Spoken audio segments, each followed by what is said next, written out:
सो फैल ले हाल दिखाए। अब समय आया रहने का। अब समय आया रहने का। प्रणाम सुंदर साथ जी। आप भक्त श्रीराजी महाराज वेदांत के धनी सच्चिदानंद स्वरूप आप श्री प्राणनाथ जी अब हम रूहों को रहने की ओर आगे लेके जाना चाहते हैं। जैसे कल उन्होंने कह दिया, रात में हुई फजर, माने कि अज्ञानता का अंधकार छंट गया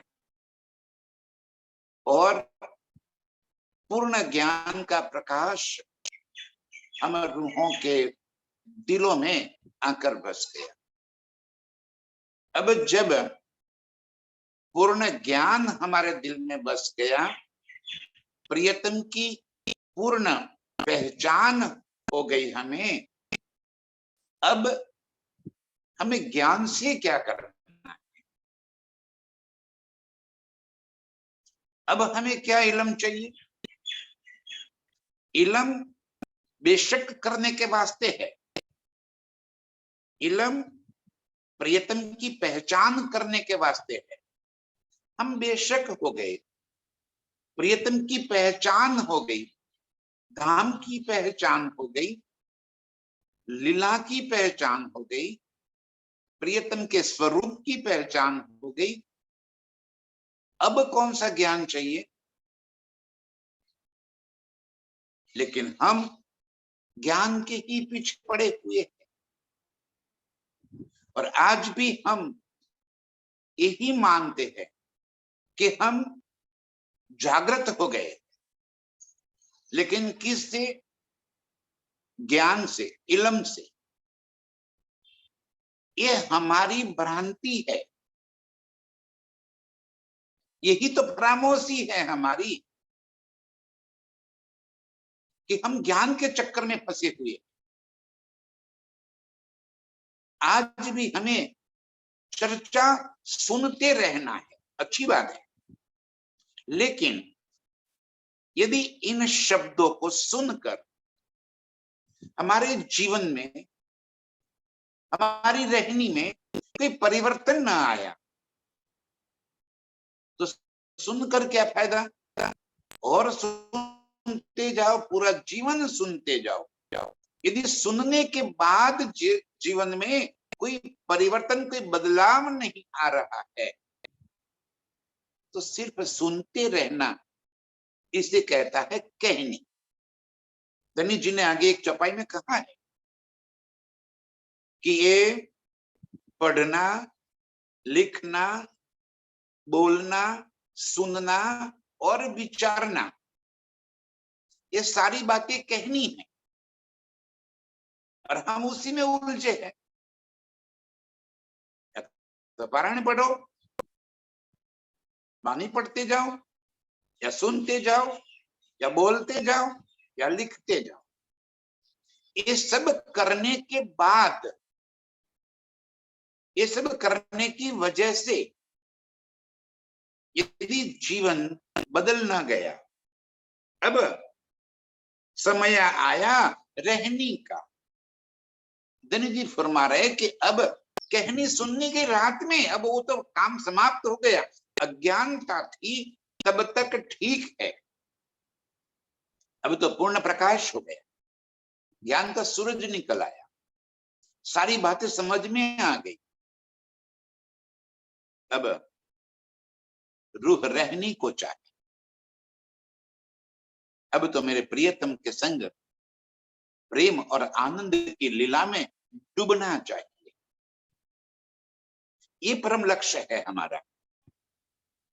इल्म निश्चित रूप से जरूरी है, क्यों कि ये इल्म ही हमें साफ रखता है, ये इल्म ही हमें प्रियतम की पहचान कराता है। ये इलम ही हमें प्रियतम तक पहुंचा देता है। लेकिन पहुंचने के बाद क्या करेंगे? फिर भी इलम करेंगे। जब प्रियतम सामने है, प्रियतम आमने सामने हो गए, तब फिर इलम को क्या करना है? हा मेरे प्रियतम के स्वरूप का, श्रृंगार का वर्णन थोड़ी करना है। फिर तो उसको आंखों से निहारना है, फिर तो उसमें मस्त हो जाना है, उसमें डूब जाना है। प्रियतम को आलिंगनबद्ध कर दे, प्रियतम के संग इश्क की लीलाओं में डूब जाना है। अब समय आया रहने का। रूह फैल को चाहे, जो अर्श की रूह है, अब इन सब से आगे हटकर, आगे बढ़कर प्रियतम के संग प्रेममयी लीलाओं में डूबना चाहती है।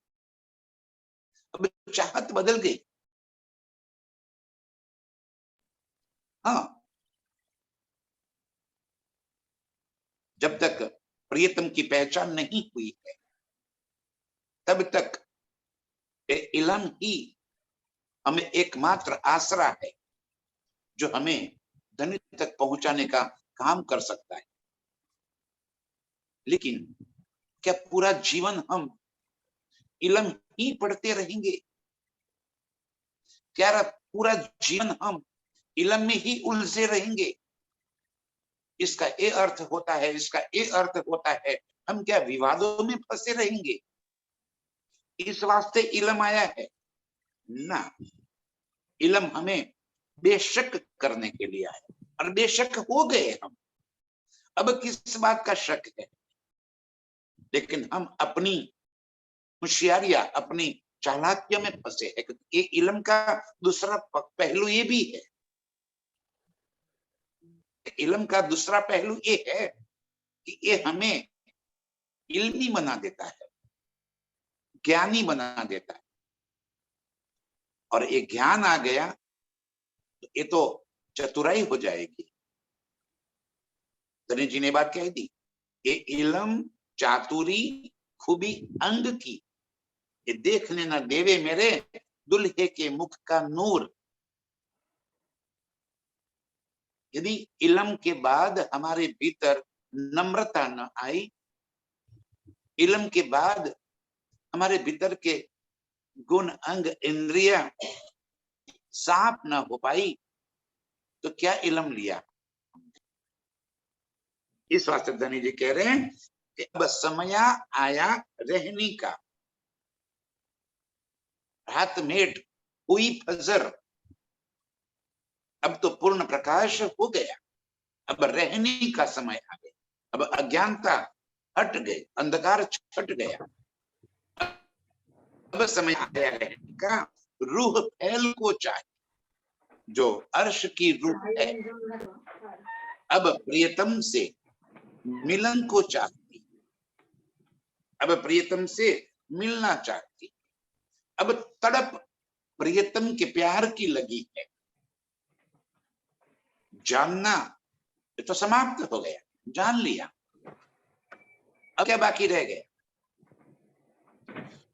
ये वाणी में जो तीन विशेष बातें प्रियतम ने बताई, धाम, स्वरूप और लीला, तीनों बातों के हमें ज्ञान होगा। अब रूह फैल को चाहिए, जो अर्श की रूह है, अब तो रहनी में प्रियतम के संग विहार करने में, अर्श के लीलाओं में डूबना चाहती है।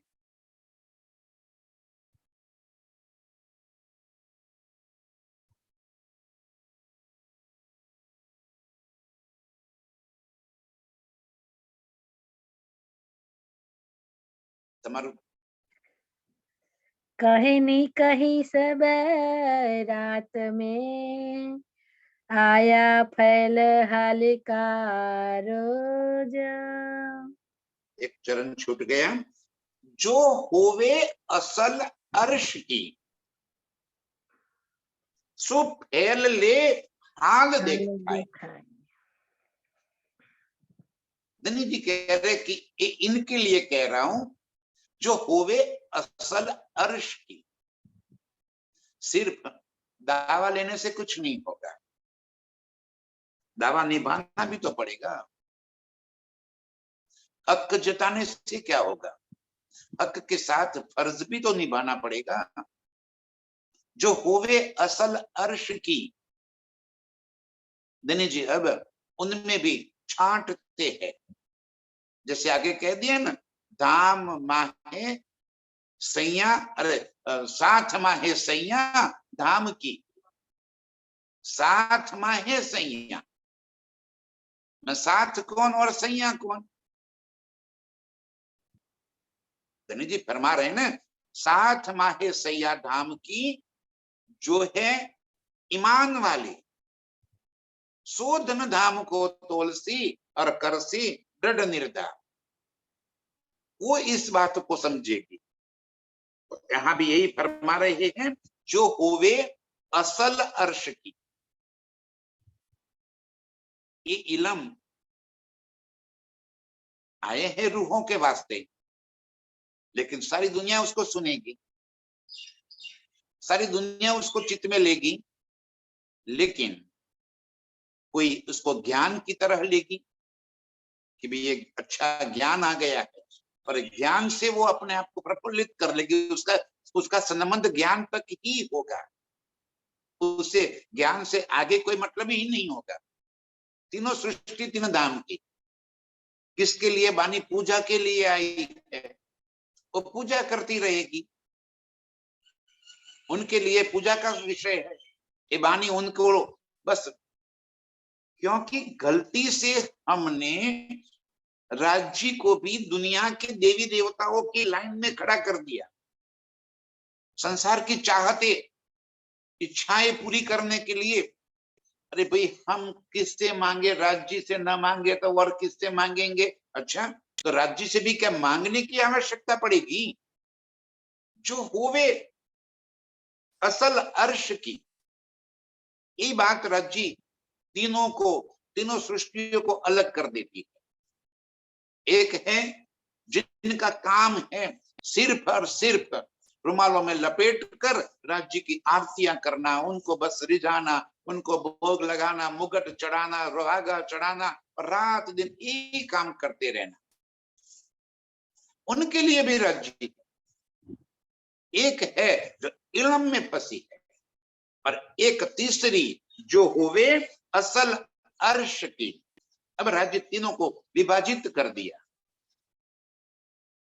अपने आप को पूछ लो, अपने भीतर झांक लो कि मैं कौन हूं और मैं क्या करती हूं।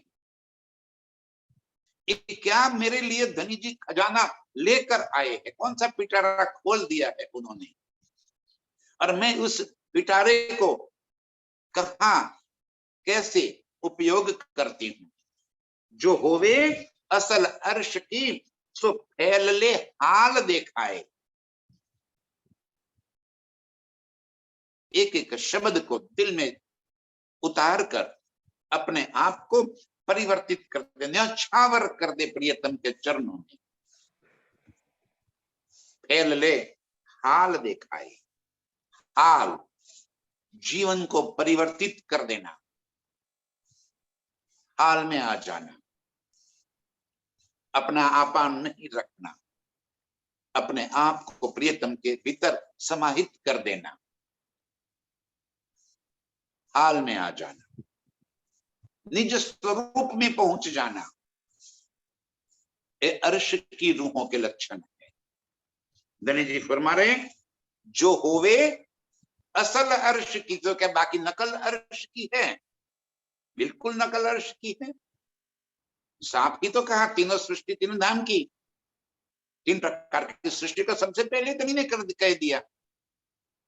और सभी कोई लगेगा ना, बानी से तो सब कोई लग सकता है। आज तो अभी समझो कि बानी हवा में चल रही है, सारी दुनिया सुनेगी। जिसके भी भीतर आध्यात्म की भूख लगी है, वो सब कोई ये बात को सुनेगा और सब कोई ये बात को अपनाएगा, क्योंकि ये सर्वश्रेष्ठ बेशक बानी है। तो सबको ही तो दुनिया, सारी दुनिया सुनेगी, सारी दुनिया लेगी, लेकिन सभी को ये बात लेने का ढंग अलग हो। जो होवे असल अर्श की, जो निज धाम परम धाम की रूहे है, सो फैल ले हाल देखाए, उनका भीतर परिवर्तन होगा, वो परिवर्तित हो जाएगी और क्या करेगी, अपने आप को अर्श में प्रीतम के संग प्रेममयी लीलाओं में डुबो देगी, अर्श में विहार करती हो चली जाएगी। ये असल अर्श की रूहों के लक्षण हैं। कहनी कही सब रात में, आया फैल हालिका रोज। कहनी कही सब रात में, सारी बातें हमने जब तक भीतर अज्ञानता थी, जब तक समझ नहीं आया था, तब तक हमने भी यही किया। पारायण भी पढ़े, डर था ना कि पारायण हम नहीं पढ़ सकते, ये भय था। तो भय निकालने के लिए देखो राज्य ने हमें एक एक स्टेप बाय स्टेप आगे लेकर चले गए। सबसे पहले कहाँ लगाया हमें, पारायण पढ़ने को, पारायण पढ़ते जाओ भाई। जो डर था भीतर कि ये बानी हम नहीं पढ़ सकते, ये भय निकाल दिया। अब क्या कर दिया, फिर उसके बाद चर्चा की चर्चा सुनाते गए, चर्चा सुनाते गए, और चर्चा से हमें दृढ़ ईमान वाला कर दिया। ईमान हमारा दृढ़ हो गया, पहले इल्म दिया और फिर हमारा इल्म दृढ़ कर दिया। ये सारा काम राज्य का ही तो किया हुआ है। और अब क्या कहते हैं, अब तुम्हारा समय पलट गया, अब तुम्हें करना क्या है, कहनी कही सब रात में, वो समय बीत गया। ऐसा नहीं लगता है हम सभी को कि हमारे जीवन में कोई परिवर्तन हो गया है? ये बानी को आज से 10 साल 20 साल पहले जो देखने का हमारा नजरिया था, वो नजरिया आज बदल गया है। जो अर्श की रूहें हैं वो इन फर्क को समझेगी। यदि इसी इल्म को पढ़कर सुनकर और डे बाय डे हमारे भीतर प्रतिदिन यदि परिवर्तन न आवे, प्रतिदिन कुछ नया न पावे, तो हमने क्या पाया? ये तो ढाक के 3 बात वही कोल्हू के बैल हो गए। फिर तो यदि हमारे भीतर कोई परिवर्तन ना आया तो कोल्हू के बैल बस घूमता रहेगा, दिन भर घूमता रहेगा, 1000 किलोमीटर चल गया, लेकिन वहां का वहां। कोल्हू का बैल तो समझते हो ना, जो तेल निकालने के कोल्हू के बैल को जोता जाता है, तो वो बैल दिन भर घूमता रहता है जोत के हुए, कहीं कितने किलोमीटर चल जाता है, लेकिन रहता कहाँ है, वहीं के गोल गोल घूमता रहता है, वहीं का वहीं। ये हालत हमारी थी। यदि हम इस वाणी को सुनकर पढ़कर उसके सार तत्व को जीवन में उतार कर भीतर कोई परिवर्तन न ले आवे, तो समझा क्या, सुना क्या? कहनी कही सब रात में, धनी जी इसलिए कहते, ये जो आपने पढ़ा सुना बोला लिखा, ये सब की रात में। अब क्या समय आ गया, आया फैल हाल का रोज। अब उससे ऊपर उठकर कहनी सुननी से ऊपर उठकर उसी बात को फैल रहनी, हाल जागृति। हाल माने क्या, हाल में आ जाना, जहां हो वहीं पे आ जाना, जैसे हो वैसे आ जाना। तो कहाँ हो, हाल हम कहाँ हैं अभी, मूल मिलावा, वहीं पे जो परात्म के स्वरूप, वही तो हम हैं, ये थोड़ी हम हैं। हम इस तन को हम मान बैठे हैं, मैं कौन, तो तन का स्वरूप बोल लेते, ये नाम बोल लिया। हम बार बार धनी यही बात समझाते हैं कि जब मैं कौन की बात आती है तो मैं अर्श की रूह हूं, परमधाम मूल मिलावे में प्रियतम के चरणों में बैठकर इस खेल को देख रही, वो मैं हूं, वो असल हमारे तन।